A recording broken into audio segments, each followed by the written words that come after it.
بسم اللہ الرحمن الرحیم وبہ نستعین انہ خیر ناصر و معین وصلی اللہ علی محمد و اہل بیتہ الطیبین الطاہرین۔ پروردگار عالم آپ تمام عزیزان کی توفیقات خیر میں اضافہ فرمائے۔ الحمدللہ ہماری گفتگو الموجز میں مقصد رابع میں تھی، اور مقصد رابع میں سے ہم فصل ہفتم تک پہنچے تھے۔ فصل ہفتم بالکل آسان ہے۔ وہ یہ مسئلہ ہے کہ اگر ایک جگہ پر ایک جملہ وارد ہوتا ہے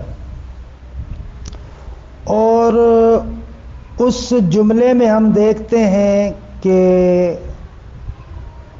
چند جملے ذکر کیے جاتے ہیں، چند مستثنی منہ واقع ہوتی ہیں، بعد میں ایک مستثنی کو لے کر آتے ہیں، یعنی متعدد جملے ہیں، ان کے بعد استثناء ایک آتا ہے۔ تو اب یہاں پر سوال یہ ہے کہ یہ جو مستثنی ہے، اس سے پہلے جو چند جملے آئے ہیں، یہ مستثنی کس سے استثناء ہو رہا ہے؟ فقط اس آخری جملے سے یا تمام جملات سے؟ کس سے استثناء ہو رہا ہے؟ اس کے بارے میں گفتگو ہے۔ مثال دوں، قرآن مجید میں کہ جو بندے تہمت لگاتے ہیں پاک دامن خواتین کی طرف، زنا کی غلط تہمت لگاتے ہیں، تو قرآن نے ان کے بارے میں چند سزائیں مشخص کی ہیں۔ پہلی سزا یہ ہے کہ ان کو 80 کوڑے لگائے جائیں۔ 2، ان لوگوں کی شہادت گواہی قبول نہیں ہے ہمیشہ کے لیے۔ 3، وہ لوگ فاسق ہیں، فاسق کے حکم میں۔ ان احکامات کے بیان کرنے کے بعد قرآن کہتا ہے اِلَّا الَّذِينَ تَابُوا مِن بَعْدِ ذَلِكَ، مگر وہ کہ جو توبہ کر لے۔ تو اب سوال یہ ہے کہ یہ جو استثناء واقع ہوئی ہے اِلَّا الَّذِينَ تَابُوا مِن بَعْدِ ذَلِكَ، اس کا تعلق فقط آخری کے ساتھ ہے یا سب کے ساتھ ہے؟ اس کے بارے میں گفتگو ہے۔ کہتے ہیں کہ یہاں پر 3 قول ہیں۔ پہلا قول یہ ہے کہ کلام کا ظہور یہ ہے کہ یہ استثناء سب کے ساتھ تعلق رکھتا ہے، یعنی تینوں کے ساتھ تعلق ہے ہمارے محل بحث میں، کیونکہ صرف ایک کے ساتھ تعلق کے لیے دلیل چاہیے۔ دوسرا قول یہ ہے کہ نہ، یہ استثناء فقط آخری جملے کے ساتھ تعلق لیتا ہے۔ کیوں؟ اس لیے کہ وہ اس کے زیادہ قریب ہے، الاقرب للاقربین۔ تیسرا قول یہ ہے کہ جملہ کسی کے اندر، اس جملے میں آپ نہیں کہہ سکتے کہ استثناء مخصوص ہے آخر کے ساتھ یا استثناء مخصوص ہے سب کے ساتھ۔ اگرچہ آخری کا مستثنی منہ واقع ہونا قدر متیقن ہے، کیونکہ اگر فقط آخر سے ہو پھر بھی آخری آ جائے گا، اگر سب کے ساتھ ہو پھر بھی آخر تو ہے۔ آخری قدر متیقن ہے، لیکن کلام کا ظہور اس چیز میں نہیں ہے کہ اس استثناء کا تعلق فقط آخر کے ساتھ ہے۔ دونوں میں فرق ہے۔ ایک مرتبہ کہتے ہیں یہ استثناء فقط آخر کے ساتھ مخصوص ہے کیونکہ کلام کا ظہور اس میں ہے۔ ہم کہتے ہیں کہ نہ، جیسے کہ قول دوم ایسے کہہ رہا تھا، ہم کہہ رہے ہیں کہ نہ، کلام کا ظہور کسی چیز میں نہیں ہے۔ استثناء سب کے ساتھ بھی ہو سکتا ہے، آخری کے ساتھ بھی ہو سکتا ہے، لیکن آخر سے مستثنی ہے یہ قدر متیقن ہے۔ دونوں صورتوں میں آخر تو آتا ہے نا۔ مصنف کہتے ہیں کہ تقریباً مصنف کا تمایل بھی اسی تیسرے قول کی طرف ہے کہ آپ قرائن خارجیہ کو دیکھیں گے، وگرنہ خود اس جملے کے اندر کسی چیز میں بھی ظہور نہیں ہے۔ قرائن خارجیہ کو آپ دیکھیں گے۔ الفصل السابع تعقیب الاستثناء للجمل المتعددہ، استثناء کو پیچھے لانا متعدد جملوں کے پیچھے آپ استثناء کو لائیں۔ اذا تعقب الاستثناء جملا متعددۃ، اگر استثناء متعدد جملوں کے پیچھے آئے، کقولہ سبحانہ، جیسے سورہ نور کی 4 اور 5 نمبر آیت، والذین یرمون المحصنات، جو پاک دامن خواتین کی طرف زنا کی غلط نسبتیں دیتے ہیں، تہمت لگاتے ہیں، ثم لم یأتوا باربعۃ شہداء، پھر اپنی اس بات پر 4 شاہد بھی نہیں لاتے، فجلدوہم 80 جلدتن، 80 کوڑے مارو ان کو، ولا تقبلوا لهم شہادتن ابدا، کبھی بھی ان کی گواہی قبول نہ کرو۔ 2 جملے، وَأُولَئِكَ هُمُ الْفَاسِقُونَ، یہ فاسقین کے حکم میں۔ 3 إِلَّا الَّذِينَ تَابُوا مِن بَعْدِ ذَلِكَ وَأَصْلَحُوا، مگر وہ شخص کے جو اس کے بعد توبہ کریں اور اصلاح کریں، فَإِنَّ اللَّهَ غَفُورٌ رَحِيمٌ، خدا غفور و رحیم ہے۔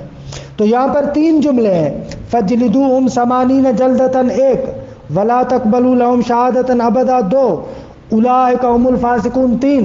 تو یہ إِلَّا الَّذِينَ تَابُوا کس کے ساتھ ہے؟ ففی رجوع الاستثناء الى الجمیع او الى الجملة الأخیرہ اقوال، آگا یہ استثناء تمام کی طرف پلٹتی ہے یا فقط آخری جملے کی طرف، اس میں مختلف قول ہے۔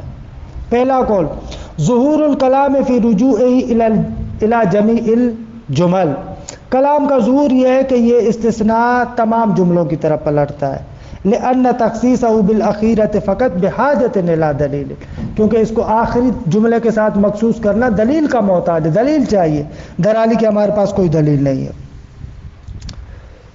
دوسرا قول، ظہور الکلام فی رجوع الاستثناء الی الجملۃ الاخیرہ، دوسرا قول یہ ہے کہ آگا کلام کا ظہور یہ ہے کہ استثناء آخری جملے کی طرف پلٹ رہا ہے، کیوں؟ لکونہا اقرب، بھائی دونوں قریب ہیں آپس میں، لہذا آخر کی طرف پلٹتا ہے۔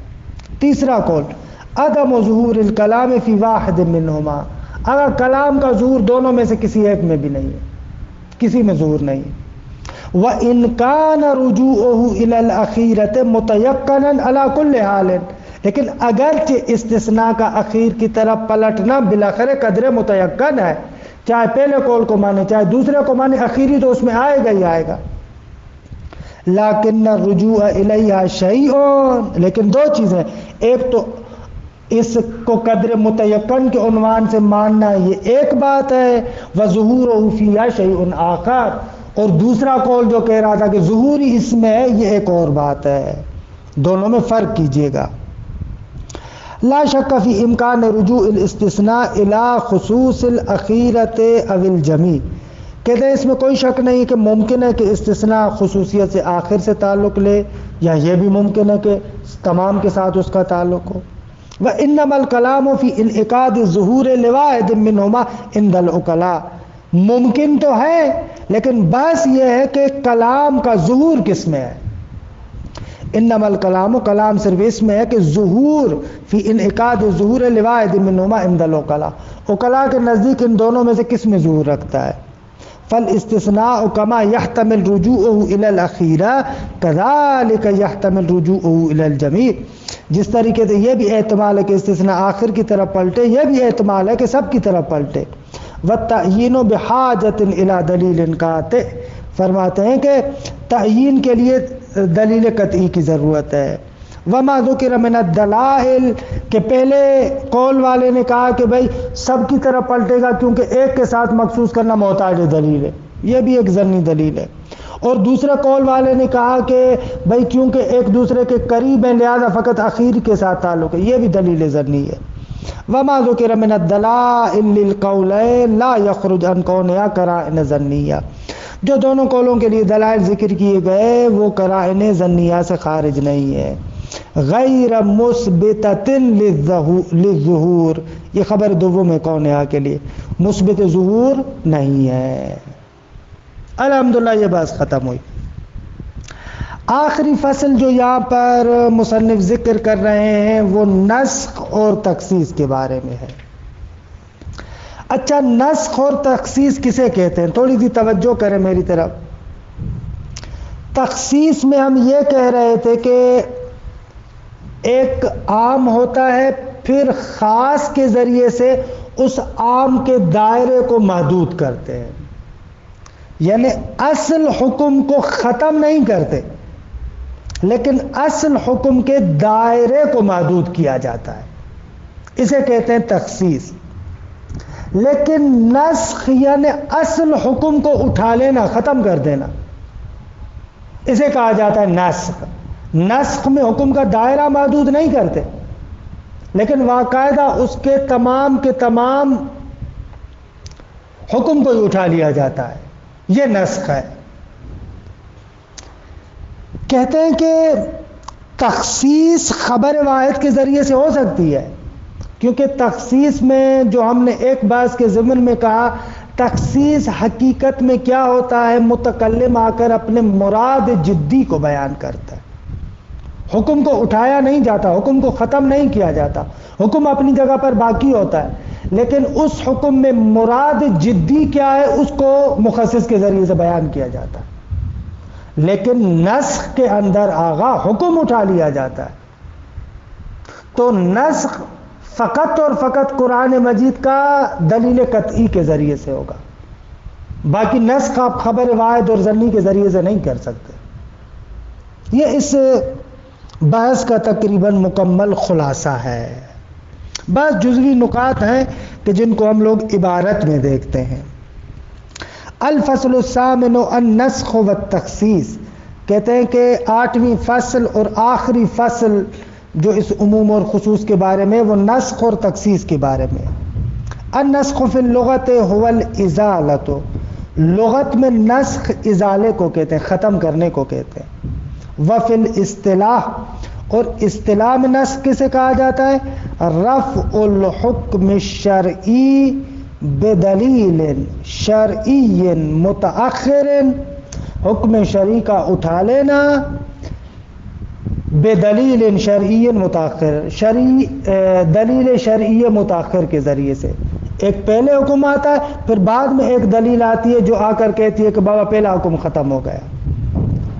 علی وجہ، اس طریقے سے اٹھانا، لولاہ لکان ثابتا، اگر یہ دلیل متأخر نہ آتا تو پہلا حکم اپنی جگہ پر باقی رہتا. وبذالک علما، کہتے ہیں کہ اسی سے پتہ چلا کہ ان النسخ تخصیص فی الازمان. اگر دقت کریں تو یہ نسخ ازمان کے لحاظ سے تخصیص ہے. دیکھیں، تخصیص یا افراد کے لحاظ سے ہوتی ہے یا ازمان کے لحاظ سے. اکرم العلماء، وہاں پر پھر آتا ہے لا تکرم الفساق من العلماء. یہاں پر تخصیص افراد کے لحاظ سے، العلماء یعنی تمام علماء، چاہے فاسق ہو یا غیر فاسق ہو. لیکن جیسے ہی آپ نے کہا لا تکرم الفساق من العلماء، تو آپ نے اس کے افراد کا دائرہ محدود کر دیا. آپ نے کہا کہ علماء سے مراد سارے علماء نہیں ہیں، فقط علماء عدول ہے. تو عام طور پر جو ہم تخصیص کہتے ہیں وہ تخصیص افراد کے لحاظ سے، لیکن نسخ حقیقت میں ازمان کے لحاظ سے ہے کہ شارع آ کر کہتا ہے اس حکم کا اتنا ٹائم پیریڈ ہے، اس زمان تک یہ حکم ہے، اس زمان کے بعد یہ حکم نہیں ہے. اس نقطے کو بیان کر رہے ہیں. وبذالک علما، اس سے پتہ چلا کہ ان النسخ تخصیص فی الازمان، ازمان کے لحاظ سے تقسیم ہے، اس زمانے تک حکم ہے، اس کے بعد حکم نہیں ہے. ای مانع ان استمرار الحکم، حکم کے استمرار سے منع کرنے والا ہے نسخ. لا ان اصل ثبوت، نسخ یہ نہیں کہتا کہ وہ بات غلط تھی، نسخ یہ کہتا ہے کہ اس کا زمان فقط اتنا تھا. دونوں میں فرق ہے. بعض لوگ جو نسخ پر یہودی وغیرہ اعتراض کرتے ہیں وہ کہتے ہیں کہ بابا قرآن مجید میں ناسخ بھی ہے منسوخ بھی ہے، اس کا مقصد کیا ہے؟ نعوذ باللہ کوئی خدا کوئی پشیمان ہو گیا تھا، اس نے کوئی غلط حکم لگا دیا تھا جو آ کر پھر اس کو نسخ کر رہا ہے. تو اس کا جواب یہ ہے کہ اشتباہ کر رہے ہو. نسخ کا معنی یہ نہیں ہے کہ حکم غلط تھا، نسخ کا معنی یہ ہے کہ حکم کا زمان فقط اتنا تھا، اپنے زمانے کے اندر وہ حکم درست تھا. اس نقطے کو بیان کریں، توجہ کریں. ای مانع ان استمرار الحکم، ناسخ آ کر بیان کرتا ہے کہ اس حکم میں استمرار نہیں ہے، یعنی آئندہ زمانوں میں نہیں ہے. لا ان اصل ثبوت ہی، نہ کہ یہ ناسخ آ کر اصل ثبوت حکم کے لیے مانع بنتا ہے. یہ نہیں کہتا کہ حکم غلط تھا، نہ، حکم فقط اسی زمانے میں تھا. لطیف نقطہ ہے، توجہ فرمائیے گا. وَلْنَذْكُرْ مِثَالًا، آگا کہتے ہیں کہ ایک مثال آپ کو دیتے. قال سبحانہ، پروردگار عالم، یہ سورہ مجادلہ کی آیت ہے، یا ایھا الذین آمنوا اذا ناجیتم الرسول فقدموا بین یدی نجواکم صدقہ ذلک خیر لکم واطہر فإن لم تجدوا فإن اللہ غفور رحیم۔ اے ایمان والو، اگر آپ پیغمبر سے مناجات کرنا چاہتے ہو، یعنی اکیلائی میں بات کرنا چاہتے ہو، محرمانہ بات کرنا چاہتے ہو، سرگوشی کرنا چاہتے ہو، فقدموا بین یدی نجواکم، اپنی سرگوشی سے پہلے صدقہ دو، یہ تمہارے لیے بہتر ہے اور تمہاری طہارت کے لیے زیادہ مفید ہے۔ یعنی کیا ہوتا تھا، پیغمبر اکرم کے ساتھ آتا، کوئی اکیلے میں بیٹھ کر گھنٹوں آ کر بیٹھ جاتا، تو بہرحال خداوند متعال نے کہا کہ اب اگر کوئی پیغمبر سے محرمانہ گفتگو کرنا چاہے تو پہلے صدقہ دے۔ روایات میں کہ اس آیت پر فقط امیر المومنین نے عمل کیا۔ فرض اللہ علی المؤمنین اذا ارادوا مناجات الرسول ان یقدموا قبلہ صدقۃ، اللہ تعالیٰ نے مومنین پر فرض کیا کہ پیغمبر سے مناجات کرنے سے پہلے صدقہ دے۔ ثم لما نہوا عن المناجات حتی یتصدقوا، پھر حالت یہ ہوئی کہ جب ان کو کہا گیا کہ بھئی مناجات سے پہلے، سرگوشی سے پہلے صدقہ دو، تو ون کثیر منہم من التصدق، بہت سارے لوگ صدقہ دینے سے رک گئے، بخل کیا انہوں نے، حتی کفوا عن المسئلہ، اپنے آپ کو مسئلہ پوچھنے سے بھی روک دیتے تھے۔ فلم یناجہ الا علی بن ابی طالب علیہ السلام بعد ما تصدق، صرف امیر المؤمنین تھے جنہوں نے صدقہ دینے کے بعد رسول اللہ سے مناجات کی۔ ثم نسخت الآیت بما بعدها، پھر اس آیت کو اس کے ما بعد سے نسخ کیا گیا، بھئی پیغمبر کے پاس کوئی آ ہی نہیں رہا۔ قال سبحانہ ااشفقتم ان تقدموا بین یدی نجواکم صدقات فاذ لم تفعلوا وتاب اللہ علیکم فاقیموا الصلاۃ وآتوا الزکاۃ واطیعوا اللہ ورسولہ، اگر تم ڈرتے ہو، خوف کھاتے ہو، ان تقدموا بین یدی نجواکم، اپنے اس سرگوشی سے پہلے، نجوا سے پہلے صدقہ دو، اس سے ڈرتے ہو، فاذ لم تفعلوا، کیونکہ تم نے یہ کام نہیں کیا، وتاب اللہ علیکم، خدا نے چلو تمہیں بخش دیا، فاقیموا الصلاۃ، تو نماز پڑھو، زکوٰۃ دو، اللہ اور اس کے رسول کی اطاعت کرو، واللہ خبیر بما تعملون، خدا خوب جانتا ہے جو تم لوگ کرتے ہو۔ تو اس سے ما بعد والے ٹکڑے کے ساتھ پہلے والی آیت کے حصے کو کیا کر دیا، نسخ کر دیا۔ ان نسخ، یہ ایک مثال ہے، ٹھیک ہے۔ ان نسخ فی القرآن الکریم نادر جدا، آگا کہتے ہیں کہ قرآن مجید میں نسخ بہت ہی کم ہے۔ وَلَمْ نَأْثِرْ عَلَى النَّسْخِ فِي الْكِتَابِ إِلَّا فِي آیَتَيْنِ، قرآن مجید میں ناسخ و منسوخ ہم نے فقط دو مورد دیکھے، دو موردوں میں فقط یہ نسخ و منسوخ کی بات ہوئی ہے۔ الا فی آیتین احداہما ما عرفت، ایک تو یہی مورد ہے کہ امیر المؤمنین کی حقیقت کو دکھانا تھا اور ان لوگوں کو بھی ظاہر کرنا تھا جو عاشق رسول بنے پھرے تھے۔ جب صدقے کی بات آئی تو معمولی سے صدقے کو پیغمبر پر زیادہ وہ اہمیت دینے لگے۔ اور دوسرا مورد عدہ وفات کا ہے کہ پہلے عربوں میں رائج تھا کہ عدہ وفات 1 سال تک ہوتا تھا، قرآن نے بھی اسی سنت کو باقی رکھا، لیکن پھر بعد میں اس حکم کو نسخ کر دیا۔ وثانیۃ قولہ سبحانہ والذین یتوفون منکم ویذرون ازواجا وصیۃ لازواجہم متاعا الی الحول غیر اخراج، وہ لوگ کہ جو مر جاتے ہیں تم میں سے اور اپنے پیچھے اپنی بیویوں کو چھوڑ جاتے ہیں، تو ان کے لیے وصیت یہ ہے کہ ان کے بیویوں کے لیے 1 سال تک کھانا پینا اور ان کو گھر سے نہ نکالا جائے۔ البتہ اپنے مقام پر ثابت ہے کہ اس آیت کو بھی ناسخ و منسوخ میں قرار دینے میں اشکال ہے، بعض نے اشکال کیا ہے کہ نہ اس طریقے سے نہیں ہے، لیکن بہرحال آغا مانتے ہیں اس کو۔ واللام فی الحول اشارۃ الی الحول المعہود بین العرب قبل الاسلام، یہ جو الحول میں الف لام ہے، یہ الف لام عہد ہے، اشارہ ہے اسی سال کی طرف جو اسلام سے پہلے عربوں کے مابین رائج تھا۔ حیث کانت النساء یعتدن الی حول، خواتین 1 سال تک عدہ کرتی تھیں۔ وقد امضاء القرآن بعد ما امضاء من السنن الرائجہ، قرآن نے اس کی امضا کی، کہا کہ ٹھیک ہے چلو ٹھیک ہے، جس طریقے سے بعض دوسری سنتیں جو ان کے درمیان رائج تھی ان کے بارے میں بھی امضا قرآن نے کر دی، سگنیچر کر دی کہ ٹھیک ہے، لمصلحۃ هو اعلم بها، وہی مصلحت ہے اس کے اندر کہ جس کو خدا بہتر جانتا ہے۔ ثم نسخت، بعد میں یہ 1 سال والا عدہ منسوخ ہوا بقولہ سبحانہ والذین یتوفون منکم ویذرون ازواجا، جو مر جاتے ہیں اپنے پیچھے بیویاں چھوڑ جاتے ہیں، یتربصن بانفسہن 4 اشہر و عشرا، 4 مہینے 10 دن عدہ کریں۔ وبذلک یعلم انہ یشترط فی النسخ وقوع العمل بالمنسوخ فترۃ۔ اچھا، ان دونوں آیتوں سے یہ پتہ چل رہا ہے کہ ناسخ و منسوخ میں ضروری ہے کہ منسوخ پر بلاخر ایک زمانے تک تھوڑا بہت عمل ہوا ہو، پھر بعد میں نسخ ہو جائے۔ ثم ورد الناسخ بعد میں ناسخ آ جائے۔ وإلى هذا يشير كلام الأصوليين حيث يقولون يشترط في النسخ حضور العمل۔ کہتے ہیں اسی نقطے کی طرف اصولیوں کا یہ کلام اشارہ کرتا ہے کہ جو کہتے ہیں کہ نسخ میں حضور عمل شرط ہے، حضور عمل شرط ہے یعنی منسوخ پر پہلے عمل ہوا ہو۔ پھر کہتے ہیں کہ جو شریعت میں نسخ ہے اور جو ہمارے یہاں نسخ ہوتا ہے ان دونوں میں فرق ہے۔ ان النسخ فی القوانین العرفیہ یلازم البدا، قوانین عرفیہ میں بھی نسخ ہوتا ہے، ایک ملک میں قانون بنایا جاتا ہے پھر کچھ عرصے کے بعد اس کو ختم کیا جاتا ہے، لیکن ہمارے ہاں جو قانون بناتے ہیں پھر اس کو نسخ کرتے ہیں اس لیے کہ ان کو اس قانون کے اندر مفسدے کا پتہ چلتا ہے کہ ہم نے اس قانون کو درست نہیں بنایا تھا۔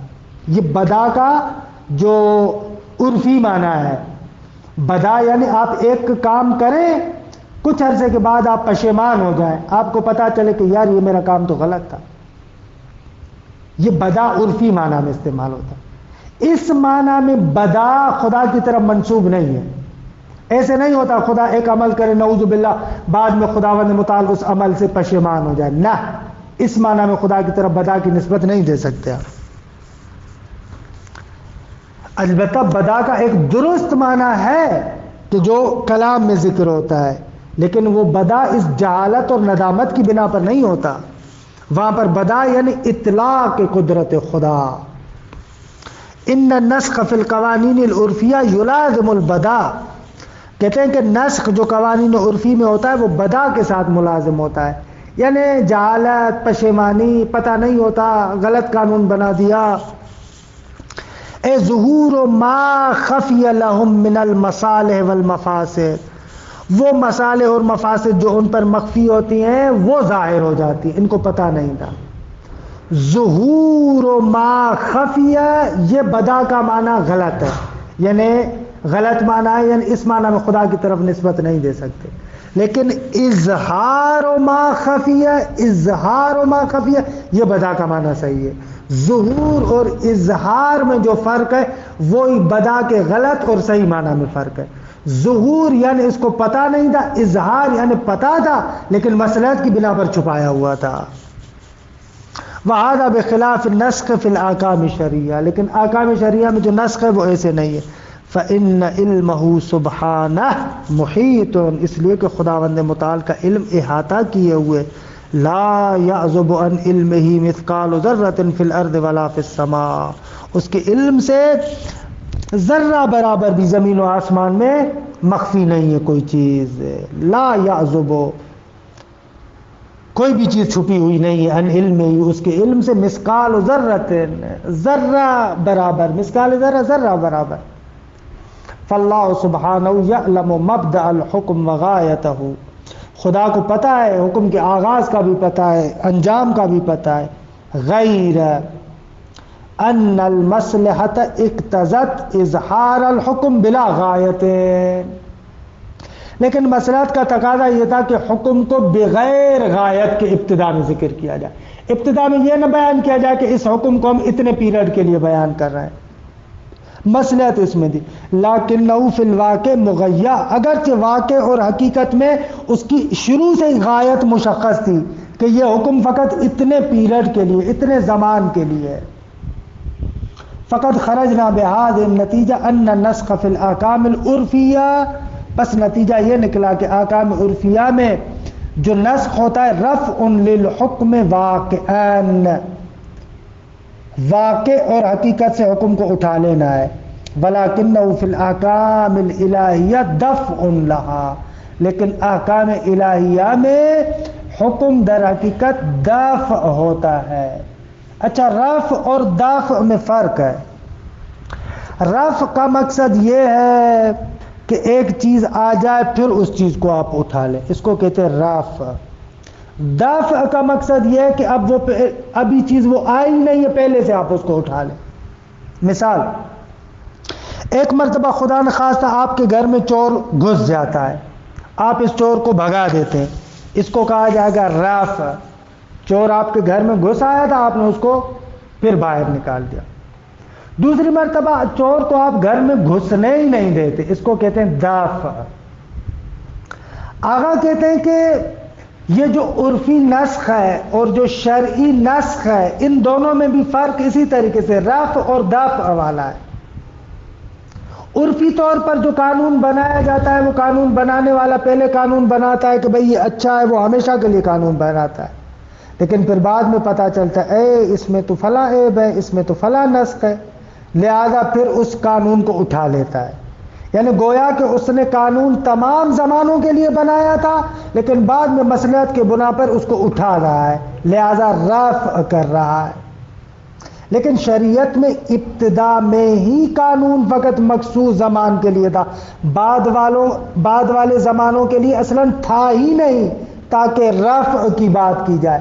بعد والے زمانوں کے لیے در حقیقت دفع ہے. فتأملوا جیدا، نکتہ اچھا ہے. کہتے ہیں فقد خرجنا بهذا النتیجہ، پس یہ نتیجہ نکلا کہ ان النسخ فی الاحکام العرفیہ، جو احکام عرفیہ میں نسخ ہے، رفع للحکم واقعا حکم کو رفع کرنا ہے. ولکنہ فی الاحکام الالہیہ دافع لہا، لیکن احکام الہیہ میں دافع ہے. دافع ہے یعنی بعد والے ازمان کے لیے در حقیقت حکم تھا ہی نہیں. وبیان للامد، حقیقت میں اس امد اور مدت کو بیان کرنے کے لیے، الذی کانت مغین بہ، جس امد اور مدت کے ساتھ یہ مغیا تھا، وہ اس کی غایت تھی کہ اس زمان تک ہے، اس زمان کے بعد نہیں ہے. کانت مغین بہ منذ تشریعہا، جب سے اس کو بنایا گیا تھا اسی زمان کے لیے بنایا گیا تھا. ولا مانع من اظہار الحکم غیر مغیا، لیکن اس میں تو شک نہیں ہے کہ حکم کو بیان اس غایت زمانی کے بغیر کیا گیا تھا، کہ اس میں کوئی معنی نہیں ہے. مصلحت اس میں تھی کہ اس کی مدت کو شروع میں نہ بیان کیا جائے. وَهُوَ فِي الْوَاقِعِ مُحَدِّدٌ لِمَصْلَحَةٍ فِي نَفْسِ الْإِظْهَارِ، یہ حقیقت میں محدد ہے، تحدید کرنے والا ہے اس مصلحت کے لیے کہ جو اظہار کے اندر موجود ہے. هذا هو النسخ، کہتے ہیں کہ یہ نسخ ہے. وَأَمَّا حَدُّ التَّخْصِيص، لیکن تخصیص کیا ہے؟ فَهُوَ إِخْرَاجُ فَرْدٍ أَوْ عُنْوَانٍ، تخصیص یہ ہے کہ ایک فرد کو نکالیں یا ایک عنوان کو نکالیں، ان کونہ محکوماً بحکم العام، کہ وہ حکم عام سے محکوم ہو، اس سے آپ اس کو نکال دیں. آپ کہہ رہے ہیں لا تکرم الفساق من العلماء، یا فاسق عالم کو نکال رہے ہیں یا اصلاً اس عنوان سے اس کو باہر نکال رہے ہیں. کہتے ہیں الفاسق لیس بعالم، فاسق اصلاً عالم ہی نہیں ہے. دو طریقے سے بیان ہے نا، یا اس فرد کو نکال رہے ہیں، آپ کہہ رہے ہیں لا تکرم الفاسق من العلماء، یا پھر اصلاً اس عنوان سے نکال رہے ہیں، آپ کہہ رہے ہیں الفاسق لیس بعالم. دونوں صورتوں میں درست ہے. عام کے حکم سے آپ اس کو نکال رہے ہیں. فَهُوَ إِخْرَاجُ فَرْدٍ أَوْ عُنْوَانٍ عَنْ كَوْنِهِ مَحْكُومًا بِحُكْمِ الْعَامِ مِنْ أَوَّلِ الْأَمْرِ، آغاز سے ہی اصلاً اس میں داخل نہیں تھا. حسب الارادۃ الجدیہ، ارادہ جدیہ ابتدا میں ہی ہمارا یہ تھا کہ اکرم العلماء میں عالم فاسق داخل ہی نہیں تھا. وَإِنْ شَمَلَهُ حسب الارادۃ الاستعمالیہ، اگرچہ ارادہ استعمالیہ کے اعتبار سے وہ عموم اس کو شامل تھا. فَهُوَ تَخْصِيصٌ فِي الْأَفْرَاد، پس جیسے کہ شروع میں عرض کیا تھا کہ یہ حقیقت میں افراد میں تخصیص ہے، لا فی الازمان، یہ ازمان میں تخصیص نہیں ہے. مقابل النسخ الذي عرفتہ کہ انه هو تخصیص فی یعنی فی الازمان، آپ نے جان لیا تھا کہ نسخ در حقیقت تخصیص در ازمان ہے، اس زمانے تک ہے، اس زمانے کے بعد نہیں ہے، افراد کی تخصیص نہیں، ازمان کی تخصیص ہے۔ اچھا، وَلِأَجْلِ ذَلِكَ يُشْتَرَطُ فِي التَّخْصِيصِ وُرُودُهُ قَبْلَ حُضُورِ وَقْتِ الْعَمَلِ بِالْعَامِ، اسی لیے کہتے ہیں کہ تخصیص کے لیے ضروری ہے کہ اگر مولا اس کو تخصیص لگانا چاہتا ہے تو عام پر عمل کرنے سے پہلے تخصیص کو ذکر کر دیا جائے۔ کیوں؟ اس لیے تاکہ مراد جدی واضح ہو سکے۔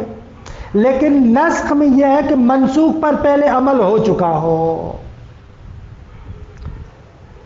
وَلِأَجْلِ ذَلِكَ يُشْتَرَطُ فِي التَّخْصِيصِ، اسی لیے تخصیص میں شرط لگائی جاتی ہے وُرُودُهُ قَبْلَ حُضُورِ وَقْتِ الْعَمَلِ بِالْعَامِ، عام پر عمل کرنے سے پہلے تخصیص کو ذکر کر دے۔ وَإِلَّا فَلَوْ عَمِلَ بِالْعَامِ، اگر ایسے نہ ہو بلکہ وہ عام پر عمل کرے، ثُمَّ وَرَدَ التَّخْصِيص، بعد میں تخصیص وارد ہو، يَلْزَمُ تَأْخِيرُ الْبَيَانِ عَنْ وَقْتِ الْحَاجَةِ، لازم آئے گا کہ بیان کو مؤخر کیا جائے وقت حاجت سے۔ وَهُوَ قَبِيحٌ عَلَى الْحَكِيمِ، کہتے ہیں کہ یہ حکیم پر کبیح ہے۔ فَلَا مَحِيصَ مِنْ وُرُودِهِ قَبْلَ الْعَمَلِ بِالْعَامِ، پس کوئی چارہ نہیں ہے، ضروری ہے کہ تخصیص کو عام پر عمل کرنے سے پہلے آپ ذکر کریں۔ نعم لو كان ناسخا لحکم العام فی مورد یجب تأخیرہ عن وقت حضور العمل بالعام، ہاں البتہ اگر حکم عام کے لیے ناسخ کی حیثیت رکھے تو پھر واجب ہے اس تخصیص کو عام پر عمل کرنے کے بعد لائے، کیونکہ نسخ اس صورت میں ہوگا جب منسوخ پر عمل ہو۔ تم الکلام فی المقصد الرابع والحمد للہ، الحمدللہ ہمارا مقصد رابع بھی تمام ہوا۔ خلاصہ کلام، تخصیص اور نسخ میں کیا فرق ہوا؟ ایک فرق یہ ہوا کہ تخصیص افراد کے لحاظ سے ہوتی ہے، نسخ ازمان کے لحاظ سے ہوتا ہے۔ دوسرا فرق، تخصیص میں خاص کو عام پر عمل کرنے سے پہلے ذکر کرنا ضروری ہے، لیکن نسخ میں واجب ہے کہ منسوخ پر عمل ہونے کے بعد ناسخ کو لایا جائے۔ تخصیص خبر واحد کے ذریعے سے ہو سکتی ہے، لیکن نسخ فقط خبر قطعی کے ذریعے سے ہو سکتا ہے۔ یہ فرق ہو گیا تخصیص میں اور نسخ میں۔ سلامت رہیں، سلامت رہیں۔